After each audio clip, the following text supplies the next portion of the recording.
কেন কি হয়েছে?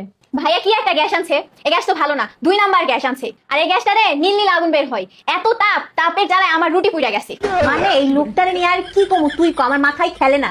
এই লোকটারে আর কেমনে বুঝাই, কেমনে কয়, একটা কাজও ঠিকঠাক মতো করতে পারে না। যদি বলি যে এই কাজটা একটু ঠিকঠাক মতো করে, ওটাতে গিয়ে বেশি সমস্যা করবে। এই লোকটা যাই আনে সেই সমস্ত জিনিসের সমস্যা। মানে তুমি টাকা দিয়ে আনবে, একটু দেখে শুনে ভালো জিনিস আনো না, সে আনতে পারবে না। সে যা কিছু আনবে সবকিছুই ভেজাল 2 নাম্বার।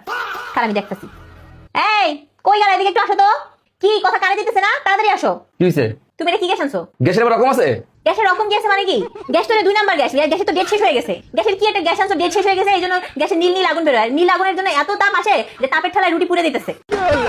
তোমার আসলে সমস্যাটা কি? তোমার সমস্যাটা কি? তুমি একটা কাজ ঠিকঠাক মতো করতে পারো না? মানে তুমি কি বেড়ে টাকা ছাড়া আনছো? বেড়ে তোমার কাছ থেকে টাকা নেয় নাই, তাহলে তুমি দেখে শুনে ভালো জিনিস আনবা না, যেটা ডেট আছে সেটা আনবা না। তুমি আসলে কবে বুঝবা বলো তো? তুমি কি নাদান? দিনে দিনে কি ছোট হইতেছো না বড় হইতেছো? রুটিটা কে বানাইতেছে? রুটিটা কে বানাইছে শুনি? তুমি বানাইছো? কে বানাইছে মানে? আমি বানাবো নাকি? জানো না কে বানাইছে? ওরা দেখা বুঝো না কে বানাইছে? যে ও বানাইছে। ওই রুটি বানাতে পারে? ও কি রুটি বানাতে পারে? তুমি রুটি বানাতে দিছো? ওর নিজে থেকে বানাইতেছে, ও শেখা লাগবে না? শিখতেছে। আমার গ্যাসের সমস্যা হয়ে গেছে এখন না?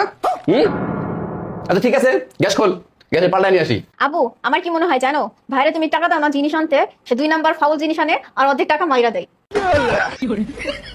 তুই ঠিকই কইছস, আমার ওইটাই মনে হয়। তুই কি আমার সাথে গেছিলি? ব্যাগ তো বানাইতেছে সবাই। মানে একটা জিনিস তো ভালো আনবে না, আবার বললে তাও খোসা পড়ে যায় না।